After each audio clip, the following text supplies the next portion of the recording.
Vous êtes dans You Speak Up, votre émission conçue par les jeunes et pour les jeunes parce que les jeunes représentent l'avenir. Qui dit miel dit abeille et qui dit abeille dit apiculture ou tout simplement l'élevage des abeilles. Ce soir, on vous plonge dans l'univers apicole avec un jeune apiculteur au parcours atypique. Bienvenue dans You Speak Up.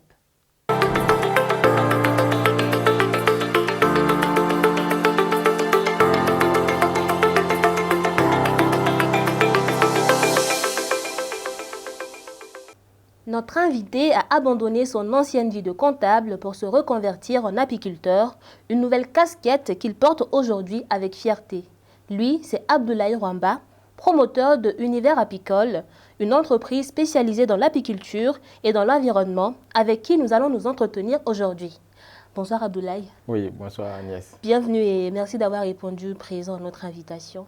Ok, merci beaucoup. Le merci vous revient. Ah, merci. Et dans la présentation, je le disais, tu as fait la comptabilité et tu as bifurqué après dans l'apiculture. Est-ce qu'on peut revenir plus en détail sur cette transition-là? D'accord, merci beaucoup. Effectivement, j'ai eu une formation en comptabilité après le BPC. D'accord. Et j'ai eu un bac série G2. Okay. Donc, et après le bac, j'ai eu à faire l'université à Koudougou. Donc l'université a été sanctionnée par une maîtrise en économie. D'accord. Donc sur le marché de l'emploi, bon, j'ai commencé par la comptabilité effectivement. Et de la comptabilité, bon, j'ai même suivi les vidéos sur YouTube concernant l'agriculture, l'environnement. Et un jour, bon, je me suis posé la question comment on appelle l'élevage des abeilles. Et c'est par de là que j'ai découvert effectivement l'apiculture. Okay. Et depuis lors, je suivais les vidéos tutoriels et puis je me suis documenté aussi. Et c'est ainsi, ça s'est parti comme ça. Okay. À un moment donné, je voulais la formation pratique. Chose que j'ai bavé un peu, puisque au Burkina, ici, ça a été un peu compliqué pour moi pour avoir ça. Okay. Et en temps, bon, j'ai vu sur Facebook une structure qui a publié pour faire une formation. Et je me suis lancé. D'accord. Et mais malheureusement, et la structure, j'étais l'unique inscrit. Donc, ils ont dû annuler la formation. Oh là là, ok. Donc, bon, mais comme je tenais à faire la formation, on m'a contacté avec le formateur en question. Et c'est lui qui m'a pris, il m'a formé dans son propre rucher. Et ça a été comme ça. Ok.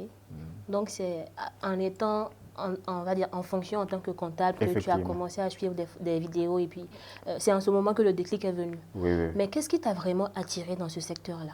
Bon, disons que souvent on dit que chercher le naturel revient toujours au galop. Parce que depuis enfant, il y a une image que je retiens toujours quand j'étais enfant. On partait un truc, mon papa nous a donné du miel. Et on nous disait que c'est les abeilles qui défèquent et puis c'est le miel. Donc pour nous, bon, un jour on est parti, il y avait une fontaine non loin de la maison. Et moi et mes amis, on est partis pour attraper les abeilles puisque nous ne savions pas. Voilà, donc on est parti avec des cartons de sucre, on les a attrapés. Et là-bas, c'était ma première piqûre d'abeille que j'ai eue ce jour-là. Donc, bon, disons que dès que j'avais ça, et puis en causant avec mon papa, lui aussi m'a dit un jour que lui, il a fait l'apiculture traditionnelle. Donc, je peux dire que bon, peut-être que c'est dans nos gènes, que nous ne savions pas. D'accord. Donc, c'est un amour d'enfant et puis peut-être, on va dire, c'est un peu héréditaire. Oui, oui. Et donc, c'est comme ça que tu t'intéresses à l'apiculture. Oui, oui. Mais comment est-ce que tu mets sur pied ton entreprise Univers Apicole? C'était quand déjà? C'était en 2020. D'accord. Précisément en octobre 2020, puisque la formation, j'ai terminé ça le 24 octobre 2020. Et depuis là, bon, j'avais eu un terrain dans une localité de Ouagadougou. Donc depuis là, le terrain, là, bon, je me disais ce que je vais faire là-bas. Puisque il y a une chose, avoir le terrain, ça c'est pas un problème, investir. Puisque j'ai beaucoup pensé, le coût du grillage pour clôturer, tout. Donc, comme j'avais fini la formation, j'ai dit, bon, je vais sécuriser ça avec les riches. Puisque les riches, en tout cas, où est-ce que tu sois vraiment fou, tu vas venir attaquer les riches. Donc c'est ainsi que j'ai commencé là-bas. J'ai investi, j'ai mis les ruches. Au début, c'était 3 ruches que j'ai commencé avec. D'accord. En termes de moyens financiers, comment est-ce que tu commences? Est-ce que c'est par fonds propres ou alors tu te fais aider? Non, c'est par fonds propres. D'accord. Puisque je suis allé pas à pas. Je ne cherchais pas. Comme je faisais, il y a la comptabilité qui est là, bon, j'investissais un peu.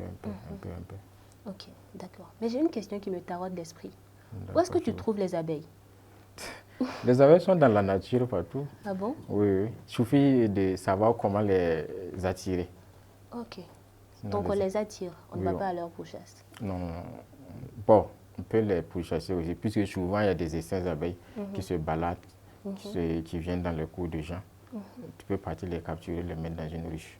Mais pour les capturer, il faut avoir l'équipement adéquat. Ok. Voilà. Quelles sont les différentes étapes de production de miel depuis le ruchier jusqu'à la bouteille de miel qu'on voit au supermarché ou en boutique? D'accord. D'abord, il faut que je commence au niveau des butineuses, puisque les butineuses elles vont sortir, partir chercher le nectar. D'accord.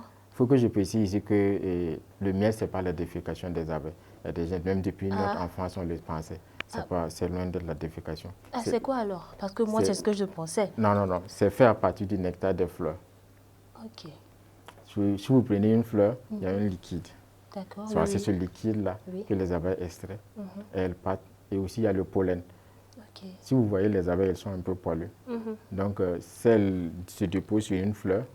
Le pollen, vous savez, l'appareil reproducteur mâle des fleurs, c'est ça qu'on appelle le pollen.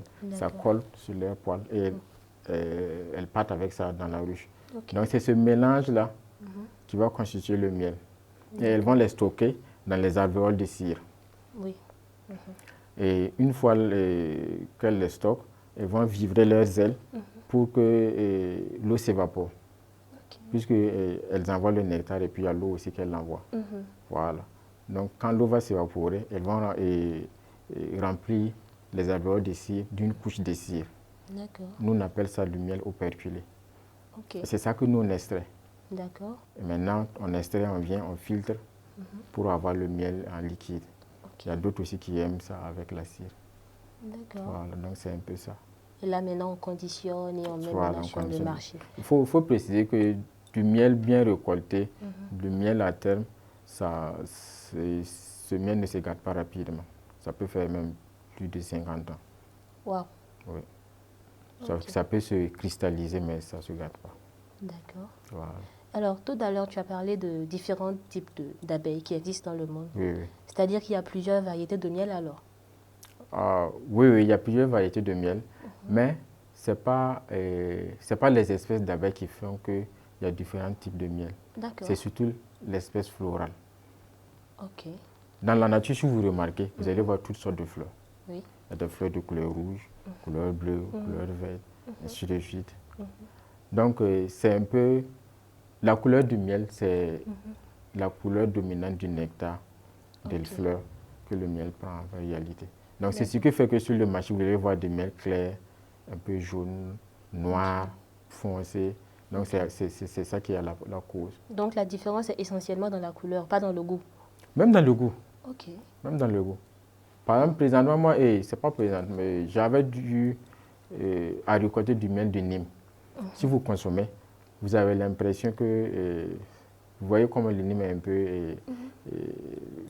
vous avez l'odeur du Nîmes et puis le goût. Et le goût amer. Voilà. Du Nîmes, oui. Voilà, vous avez ça. Waouh. Du miel de Nîmes. Ok, d'accord. On en apprend des choses avec vous. Et j'aimerais bien savoir, c'est quoi les bienfaits de la consommation du miel sur la santé du consommateur, on va dire? D'accord. Bon, disons que le miel a beaucoup de vertus sur la santé du consommateur. Oui. Bon, c'est un excellent antibiotique, antifongique. Okay. Par exemple, on peut utiliser le miel pour traiter les insomnies, les angines, et les plaies, cicatriser les plaies. On peut utiliser le miel pour faire du gommage.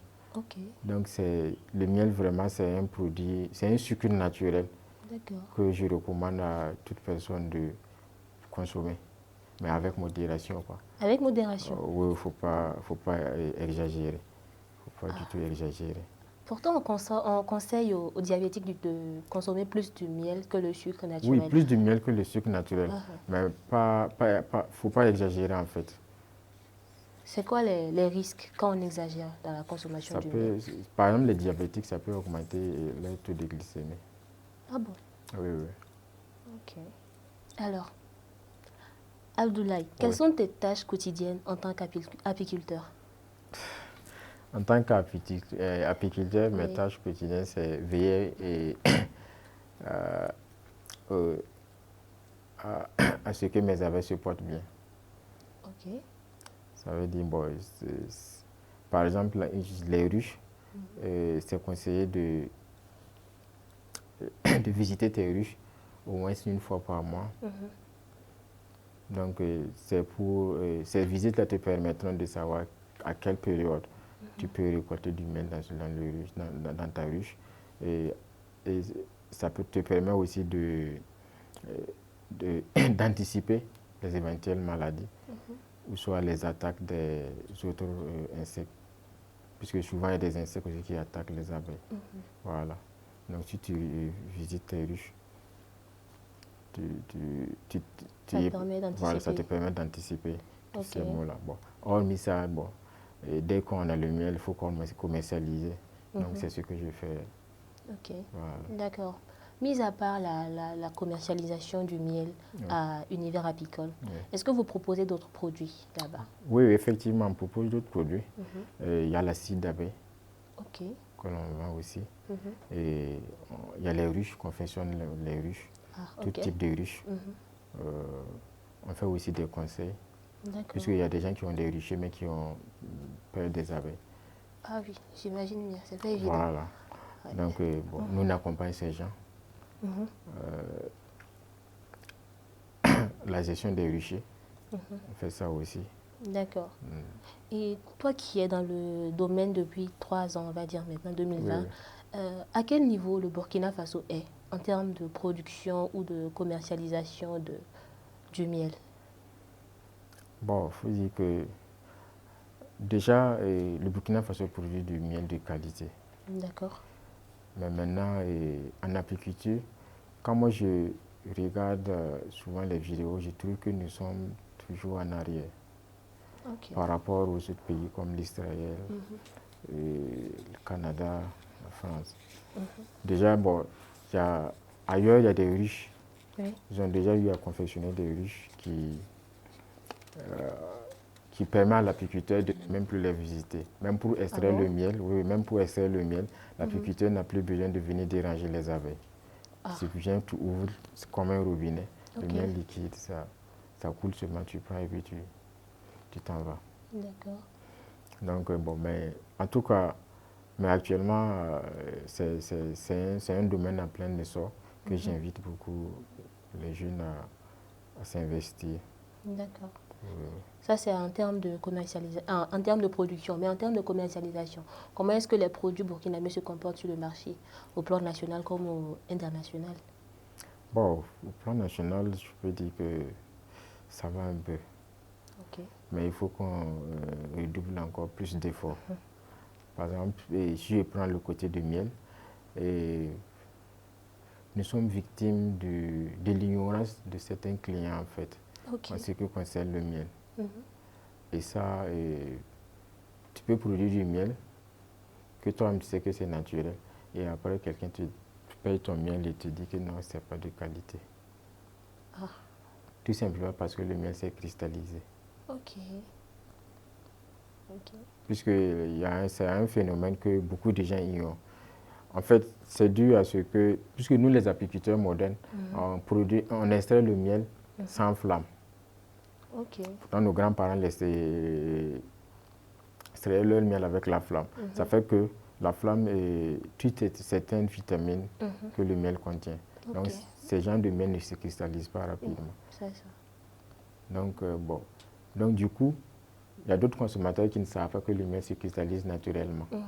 Donc, si ils payent ton miel et pas trouver que ça se cristallise, ils te disent que non, que tu m'as vendu du miel de mauvaise qualité. Pourtant, la cristallisation même, c'est un effet qui indique que le miel est de bonne qualité. Mais les gens ne le savent pas en fait. Ok. Et à ces personnes-là, par exemple, qui se plaignent de cela, qu'est-ce que vous Oui. répondez? Comment vous faites? Non, bon, moi je les sensibilise et Ok. je les fais, je les montre. Souvent même, je te dis de rentrer, si tu me dis ça, je te dis, bon, il n'y a pas de souci, tu rentres sur Internet, tu mets cristallisation du mail et après on va discuter en fait. Ok. Donc si toi-même tu vois de tes propres yeux, bon, on peut discuter quoi. D'accord. Voilà. Alors, comment est-ce que fonctionnent les ruches en termes de production ou bien de reproduction des abeilles? D'accord, merci bien. Si vous prenez une ruche, euh, dans une ruche, normalement, il y a 3 types d'abeilles. Il y a la reine, et il y a les mâles qu'on appelle les faux bourdons, et puis il y a les ouvrières. Maintenant, les ouvrières sont divisées en 3 castes. Ok.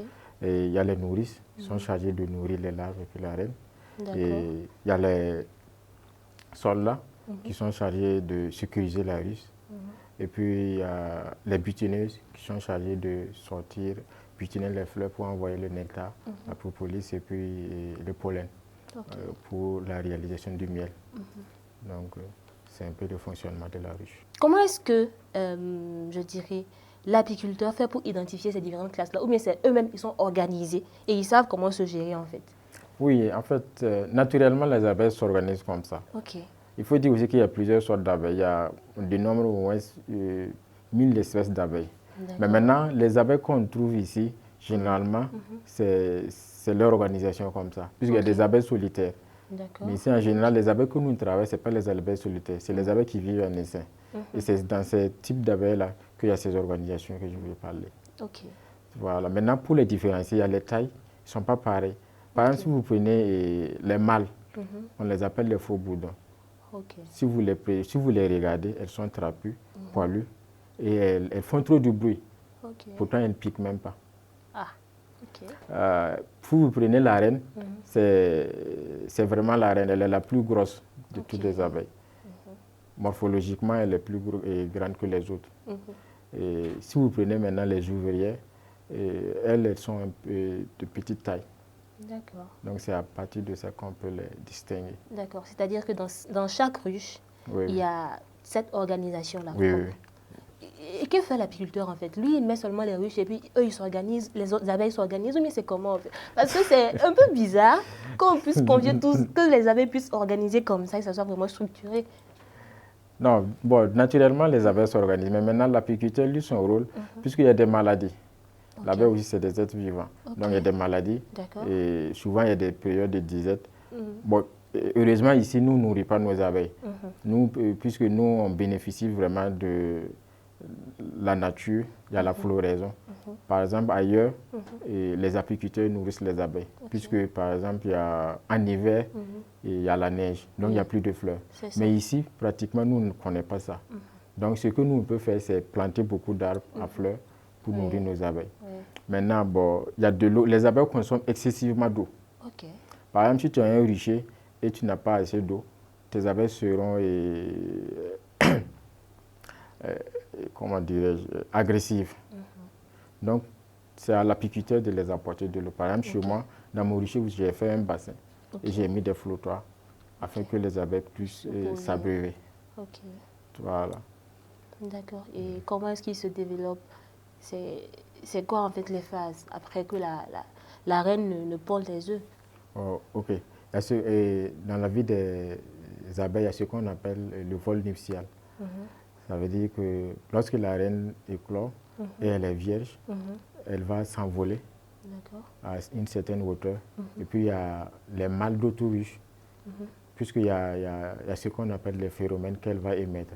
Et ça va attirer les mâles des autoruches qui vont venir et vont faire l'accouplement. Voilà. Donc après l'accouplement, il y a sa spermathèque. Dès que c'est rempli, elle repart dans la ruche. Mais les mâles qui ont eu à accoupler avec elle meurent sur les champs. Wow.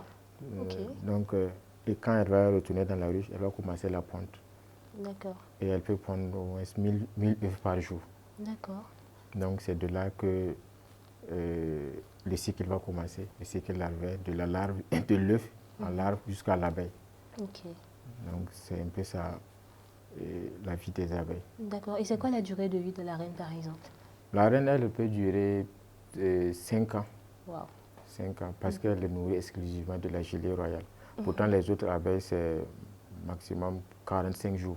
Ok. Ils vivent moins alors. Ok. Voilà. 45 jours, 40 à 45 jours. C'est la reine uniquement qui peut atteindre 5 ans. D'accord. Ok.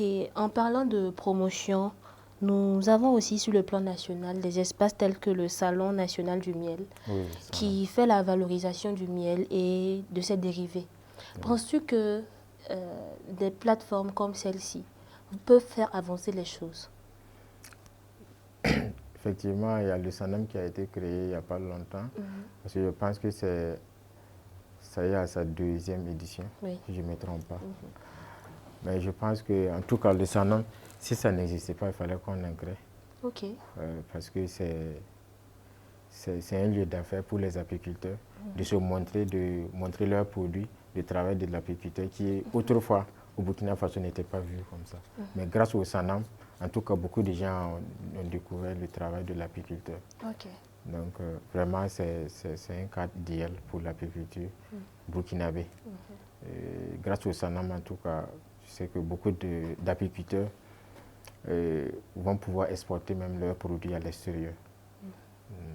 D'accord. Alors, en termes de production hebdomadaire ou mensuelle, à combien de quantités vous êtes actuellement dans votre entreprise?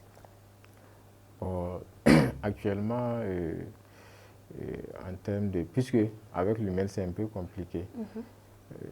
Au Burkina Faso, on a 2 saisons de récolte. Il y a la grande saison et puis il y a la petite saison. Ok. Donc, avec la grande saison de récolte, on peut partir depuis que j'ai commencé, c'est l'année passée que j'ai eu 1,5 tonne. Wow. Donc, comment dire, c'est l'année à laquelle j'ai produit le plus. Ok. Du début. Donc, maintenant la petite récolte, et souvent j'ai entre 500, 600 kilos. D'accord. Et ça peut durer combien de temps comme ça, cette période de récolte-là? La période de récolte, c'est après la période de floraison. Ok. Généralement, au Burkina Faso, vous allez constater que la floraison, c'est de février-mars à avril. Donc, après la période de février-mars, on peut déjà commencer la récolte en avril dans certains coins, souvent en juin dans d'autres coins. Ok. Maintenant, la 2e saison de récolte, il y a la floraison de juillet, août. Et là, à partir d'octobre, on peut commencer la récolte. Ok. Donc, alors, comment est-ce que vous faites la commercialisation de votre miel? Et c'est quoi les canaux de distribution, par exemple?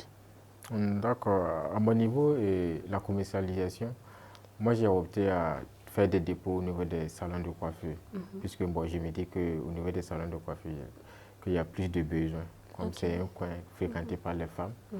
Et non seulement il y a la consommation qui est là, mais aussi il y a l'effet, comme les femmes font beaucoup de gommage. Oui.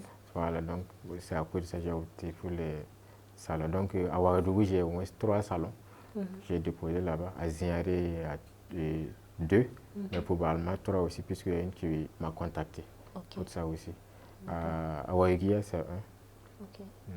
Mais vous ne disposez pas de boutique propre à vous pour la commercialisation? Bon, j'ai disposé d'une boutique propre, mais j'ai dû fermer à cause du cambriolage. Donc, les cambrioleurs m'ont tellement fatigué que bon, j'ai replié sur moi. Et actuellement, c'est à la maison, le produit est à la maison et je distribue. Même bon, dans une perspective, je compte en tout cas chercher un autre coin. Ok. Voilà. Vous n'avez pas essayé, par exemple, de placer les produits dans les supermarchés parce que le miel est de plus en plus consommé, surtout pour les personnes, comme je l'avais dit, diabétiques ou ceux qui veulent vraiment se tourner vers le naturel. Oui, effectivement, j'ai tenté, en tout cas, je me suis approché de certaines alimentations, mais bon, c'est qu'on ne s'est pas entendu. Comment on appelle ça? La façon dont ils voulaient, bon, moi je me dis, moi je ne vais pas travailler comme ça. Ok. Donc c'est à cause de ça que je ne dépose pas mes produits dans les alimentations pour le moment. Et puis, bon, pour moi, avant de déposer les produits chez quelqu'un, moi je forme la personne à distinguer, comment distinguer le vrai du faux, quoi. Voilà, comment convaincre un client que tel miel est de telle couleur, tel miel est de telle. Pourquoi le miel a différentes sortes de couleurs, ou pourquoi le miel se cristallise. Donc il y a tout ça qui rentre en jeu. Pour que le client ne prend pas tes produits et puis après te dit que c'est pas de qualité et que les distributeurs ne peuvent pas l'expliquer. Donc il y a tout ça aussi. Mais pour le moment, en tout cas, je n'ai pas mes produits dans les alimentations. Ok, d'accord. Quand on parle d'abeilles ou d'apiculture, il y a forcément qu'on doit craindre les piqûres d'abeilles. Donc forcément, il faut s'équiper. Oui. Et quels sont les équipements nécessaires pour un apiculteur? Oui, effectivement, les abeilles, ça pique souvent. Ah.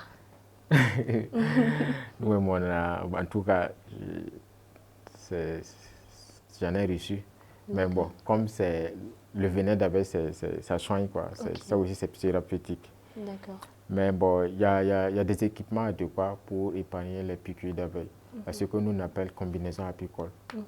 Bon, c'est une combinaison qui te permet de te protéger du pied jusqu'à la tête. Voilà, pour que les abeilles ne te piquent pas.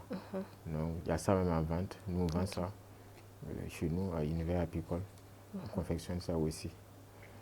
Donc, il y a les bottes que tu dois mettre, les gants pour te protéger. Il y a ce qu'on appelle aussi l'enfumoir. C'est un outil qui permet de faire sortir de la fumée. Et avec la fumée, ça adoucit les abeilles, ça les rend moins agressives. Donc, tout ça pour éviter les piqûres. D'accord, vous l'avez dit tout à l'heure, tu l'as dit tout à l'heure, t'as pas échappé aux piqûres d'abeilles. Comment ça s'est passé? Non, on veut savoir l'histoire. On veut rentrer dans le passé là. Comment ça s'est passé? Bon, la première fois que j'ai reçu une piqûre d'abeille, c'est quand j'étais enfant. Quand on était parti pour attraper des abeilles, mettre dans des cartons de sucre. Mais après ça, c'est quand j'ai commencé l'apiculture que j'ai vraiment reçu les vraies piqûres d'abeilles. Souvent même, je deviens méconnaissable. Oh là là, au visage? Oui. Wow. Mais bon, il faut dire que généralement, c'est pas lors de la récolte, c'est après la récolte. Parce que lors de la récolte, on est protégé. Mais bon, comme on était à nos débuts, on ne savait pas qu'après la récolte, il faut transporter le miel ailleurs pour traiter. Donc, bon, nous récoltions le miel, on restait dans le lieu. Pourtant, l'odeur de miel, ça attire les abeilles. Donc, c'est de là que j'ai reçu vraiment les piqûres d'abeilles. Mais comme, bon, c'est plus qu'une passion maintenant, nous, ça ne dit rien. Tu es habitué en quelque sorte? Oui, on est habitué, mais bon. Faut pas, on va se faire piquer beaucoup seulement, puisque la dose, là, si c'est beaucoup d'abeilles, ça devient mortel. Tout à l'heure, tu l'as dit, à part t'occuper de la production de miel, tu t'occupes aussi du bien-être des abeilles là. Comment est-ce que tu fais concrètement pour t'occuper de leur bien-être, de leur santé et tout? Oh, il y a des produits. Il y a des produits que nous on utilise naturellement. On fait des produits, par exemple la poudre de la citronnelle et puis de la cannelle. Puis il y a la poudre de la verveine aussi. Parce que souvent il y a des prédateurs comme les fourmis qui viennent pomper le miel. Donc si nous n'avons pas découvert ça dans les ruches, on les traite. Il y a aussi une maladie des abeilles qui est très récurrente au Burkina Faso qu'on appelle la fausse teinte. Donc si on peut trouver qu'il y a des débuts de la fausse teinte, on traite ça aussi. Voilà. Sur la fausse teinte, c'est causé par un papillon. Voilà, qui vient déposer ses œufs et puis ça gâte les rayons de miel. Donc c'est tout ça qui rentre dans le cadre de s'occuper des abeilles. D'accord. Comme dans toute entreprise, il y a toujours le côté sombre, les difficultés. C'était quoi les difficultés principales majeures auxquelles tu as dû faire face dans l'entreprise? Effectivement, c'est vrai, dans toutes sortes d'activités, il y a des difficultés. Moi, à mon niveau, c'était le début. Pour la formation, pour me former, ça n'a pas été facile. Mais bon, grâce à Dieu, ça s'est bien passé.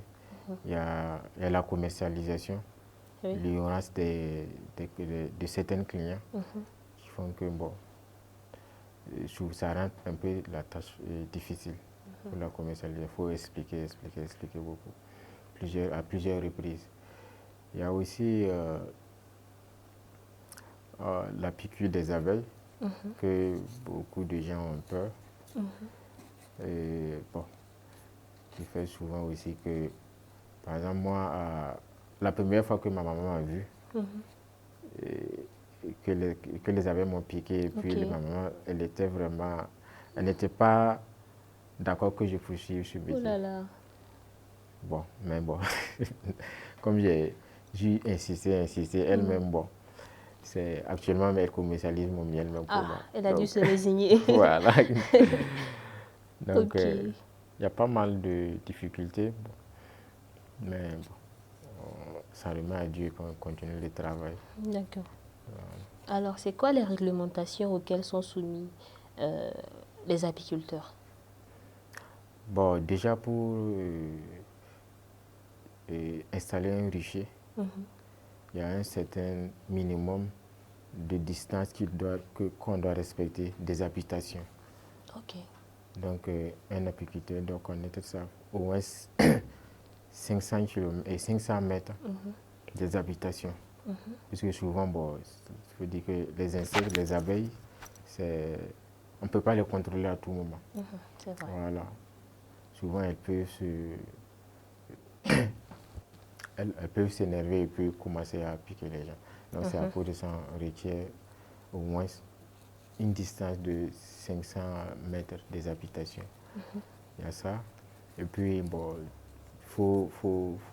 si tu as un rucher, il faut toujours avoir des plaques autour pour indiquer qu'il y a des abeilles. Ok, prévenir les gens. Voilà, prévenir les gens qu'il y a des abeilles. Surtout au Burkina ici, pendant le mois d'avril, où il fait chaud, si les abeilles n'ont pas assez d'eau, elles deviennent très très agressives. Même les nuisances sonores peuvent les faire attaquer les gens. Donc il faut toujours prévenir le voisinage qu'il y a des abeilles dans tel coin. Donc chacun n'a qu'à prendre ses précautions, quoi. D'accord. Depuis que tu as installé ton rucher, est-ce que tu as déjà eu des cas où les abeilles ont attaqué les riverains dans la zone? Non, Dieu merci. À mon niveau, je n'ai pas encore rencontré des difficultés concernant ça. Ok. D'accord. En tant que personne impliquée dans le secteur de l'apiculture, quelles sont les opportunités de développement ou d'innovation que tu vois qui pourraient être développées, par exemple, qui pourraient être saisies? Bon, l'apiculture, vraiment, ça offre beaucoup d'opportunités. Par exemple, actuellement, les produits que on exploite réellement, c'est le miel et puis l'acide d'abeille. Pourtant, ce n'est pas les deux produits seulement qui sont les produits de la ruche. Si on prend par exemple une ruche, c'est quoi on peut exploiter? Il y a la gelée royale qu'on peut exploiter. Il y a les pollens qu'on peut exploiter. Et il y a le venin d'abeille qu'on peut exploiter. Il y a même la vente des reines qu'on peut exploiter. Donc, en tout cas, il y a beaucoup d'opportunités.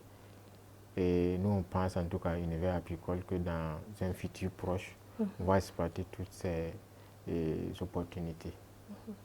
Disons même que ce que nous exploitons, les deux produits que nous exploitons actuellement là, ça c'est même pas, c'est pas le gombo frais par rapport aux autres produits. Par exemple, le miel, on peut dire que c'est le produit le moins cher de la ruche. Bon, donc si tu pars pour payer par exemple de la gelée royale, un seul flacon comme ça, le prix qu'on va te dire là, tu auras le vertige d'un coup. Donc il y a toutes ces opportunités-là qu'on pense qu'en tout cas, dans un futur proche, on va exploiter. C'est vrai que ça nécessite des formations, mais bon, on va s'investir pour ça. D'accord. Voilà. Alors, où sont situés vos ruches, vos ruchers? Ok. J'ai un rucher à Kuala. C'est dans la commune rurale de Samba. J'ai un autre dans mon village à Dondolma. J'en ai aussi à Koumsilra. Voilà, c'est les trois là qui sont mes ruchers. Mais je gère aussi d'autres ruchers. Ok. Voilà, par exemple à Pau et à Koumsilra aussi. J'ai des ruchers là-bas. Il y a à Goursi, dans les Andoms. D'accord. Et puis à Waïgia aussi. D'accord. Donc des ruchers de d'autres personnes Voilà, que vous d'autres gérez. personnes que je gère. D'accord. Et dans ces différents ruchers-là, les vôtres comme les leurs, est-ce qu'il y a des gens qui sont là pour la supervision, en votre absence par exemple? Oui, puisque généralement, si j'arrive, je choisis un ouvrier du rucher que je forme et à mon absence, lui peut faire certaines tâches. Ok. Voilà. Mais si le rucher est proche du chez moi, de Ouagadougou, généralement, bon, on n'a pas besoin de ça. C'est généralement les ruchers qui sont un peu éloignés que je fais ça. Ok. D'accord. Alors, des conseils aux jeunes qui veulent ou qui voudront se lancer dans ce secteur-là? D'accord. Et c'est de l'aider de ne pas être peureux. L'abeille, ça pique, c'est vrai. Mais bon, il faut dire aussi que le venin d'abeille, ça soigne. Il ne faut pas se faire piquer beaucoup seulement, en plusieurs reprises. Donc, surtout le courage. Et puis, c'est un secteur promoteur. Donc, bon, donc se lancer, ne pas avoir peur. Puisque si tu te lances, tu vas prendre goût et tu vas plus vouloir abandonner. Ok. Donc, bon, c'est le message que j'ai au niveau des jeunes. Surtout le courage. Ok. Voilà. D'accord. Si Abdoulaye, aujourd'hui, on te donnait l'opportunité de changer quelque chose dans ta vie, ça serait quoi? Ok, si j'ai l'occasion de changer quelque chose dans la vie, c'est la déforestation. Déjà, nous luttons contre ça à notre niveau. On plante des arbres. Même cette année, on en a planté en forêt. Combien comme ça? Bon, on est parti planter 32 arbres. Okay. Mais en réalité, ce qu'on a mis cette année dans les arbres, c'est 325 arbres. Puisque les 32 arbres qu'on a mis en forêt, je me suis rendu compte que, bon, j'ai réfléchi, puisque c'est une forêt où les animaux passent par là, donc je me suis dit que, bon, il n'y a pas de souci, comme c'est ainsi. J'en ai partagé à mes voisins. Ok. Donc, c'est ça qui forme les 325 arbres. D'accord. Donc, bon, qui parle de déforestation ici, parle des causes de la déforestation. Non seulement la coupe abusive des arbres, et il y a les pesticides que les gens utilisent qui tuent les abeilles. Donc, si j'ai quelque chose à changer, c'est tout ça. Au niveau des pesticides, actuellement, il y a les pesticides naturels que les gens font. Donc, si on pouvait adopter ça au détriment des pesticides chimiques, voilà, l'abeille allait être plus épanouie. D'accord. Okay. Alors, on a parlé des vertus du miel, mais c'est quoi en fait l'importance des abeilles pour l'écosystème en fait? Ok. Les abeilles jouent vraiment un rôle très très important dans l'écosystème. Il y a ce que bon, on appelle la pollinisation au niveau des arbres à fleurs, puisque c'est la reproduction des arbres à fleurs, la pollinisation. Donc c'est l'abeille qui assure en grande partie cette pollinisation, assurée par les abeilles et les autres insectes. Il y a le vent aussi qui assure ça. Mais l'abeille assure vraiment en grande partie, près de 80%. Okay. Pourtant, sans cette pollinisation, on n'aura pas de pain. Ah. Ok. Et ce n'est pas le pain seulement, il faut dire qu'il n'y aura pas, que ce soit les légumes, les céréales, il n'y aura pas ça. Puisque, en fait, la pollinisation, si je peux bien m'exprimer, c'est l'accouplement. C'est en fait la reproduction des espèces végétales. C'est comme l'accouplement. Au niveau des plantes, les plantes ne s'accouplent pas. Donc, c'est les insectes qui vont transporter le pollen d'une fleur à une autre pour assurer, entre griffes, l'accouplement, qu'on appelle la pollinisation au niveau des plantes. Donc, et c'est l'abeille qui est l'insecte en tout cas par excellence. Puisque au niveau de l'abeille, ce n'est pas la bouche seulement. Tout son corps est conçu pour faciliter la pollinisation. Voilà. Du coup, elles sont importantes ou nécessaires pour un bon fonctionnement de l'écosystème. D'accord. Quelles sont tes ambitions futures? pour ton entreprise ou au plan personnel? Ok, mes ambitions futures pour l'univers apicole, j'aimerais que dans un futur proche, l'univers apicole soit vraiment une structure apicole de référence mondiale.